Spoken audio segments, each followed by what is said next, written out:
Could two of arguably the best Transformers games of all time possibly be lost forever? Let's try and look past the hype. Alright, so for all of my Transformers fans and my gamers out there, which probably isn't that hard of a combo to come by, you will definitely remember back in 2010 when War for Cybertron dropped. Now this revolutionized, revitalized, whatever word you want to use, it changed the Transformers gaming world forever, and all thanks to High Moon Studios. Now before that, we had the movie tie-in games like Revenge of the Fallen, which I personally like the multiplayer too, but we also had games like the 2007 movie tie-in game, which were more just cash grabs than anything.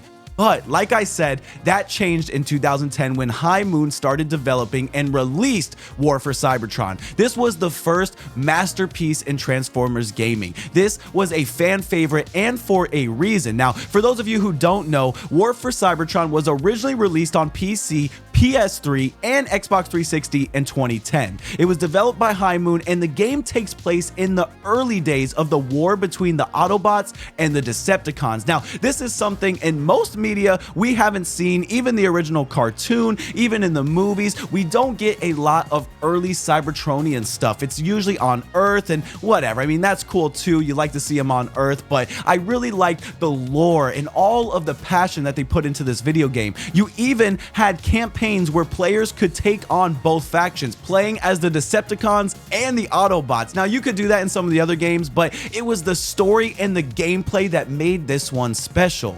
But unfortunately, I need some F's in the chat because in 2020, when Hasbro and Activision's deal finally ended, they took it off and delisted the games and they turned off the servers. Now, this has obviously been such a shame, especially if you're a Transformers fan and a gamer, like I said earlier, but given this article that I found here on comicbook.com, it looks like we may not have to sit in our sorrows forever. It says Hasbro wants classic Transformer video games available again, just like all of us do, and Hasbro would make more money off this, so obviously they want to do that from a financial standpoint as well. I could see them throwing in some DLC, some cosmetics, and really making some money off of these old games, but we may only get one of the two. War for Cybertron seems to have been lost. Now, the article links to this Q&A here from TransformersWorld2005.com. If you guys are Transformers fans, you know this website. But during San Diego Comic-Con 2023, they sat down with Hasbro and actually had some interesting questions to ask regarding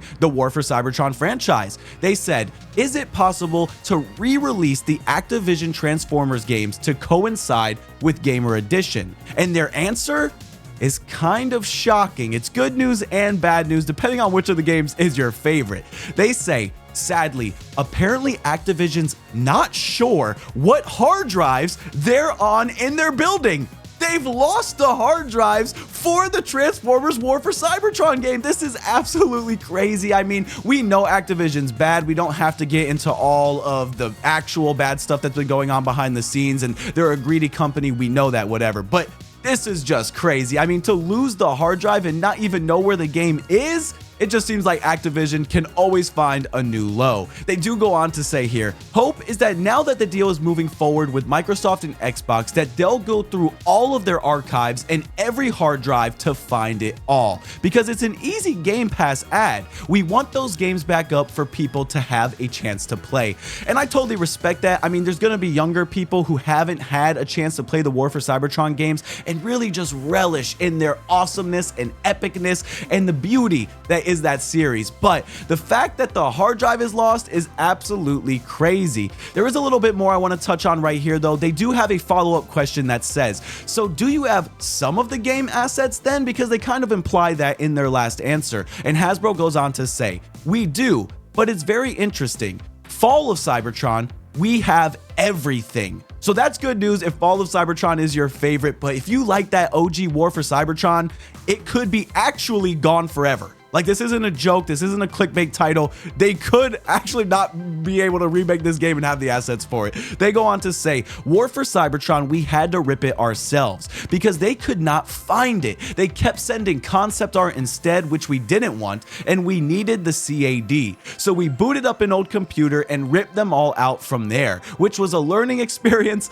and a long weekend because we just wanted to get it right. So that's why we did it like that. And I really think that's interesting. I mean, it looks like Hasbro and Microsoft at this point are doing all they can to get these games back up and running, but Activision, pulling an Activision, couldn't care less. They're too busy harassing people who work there. Anyways, I just wanted to let you guys know that it is possible that the War for Cybertron series is going to be coming back, and I absolutely love that. It's a fan favorite of mine, and it's a fan favorite for most fans out there. Let me know down in the comments below. Do you love this series? Have you even got a chance to play this series? And if you haven't, do you wish that they get both games back up and running? Because I think that would be the ultimate win for us Transformers fans. That being said, that's all I have to say. If you guys like the video, make sure to smash that like button and don't forget to subscribe. I'll see you around next time. Peace out.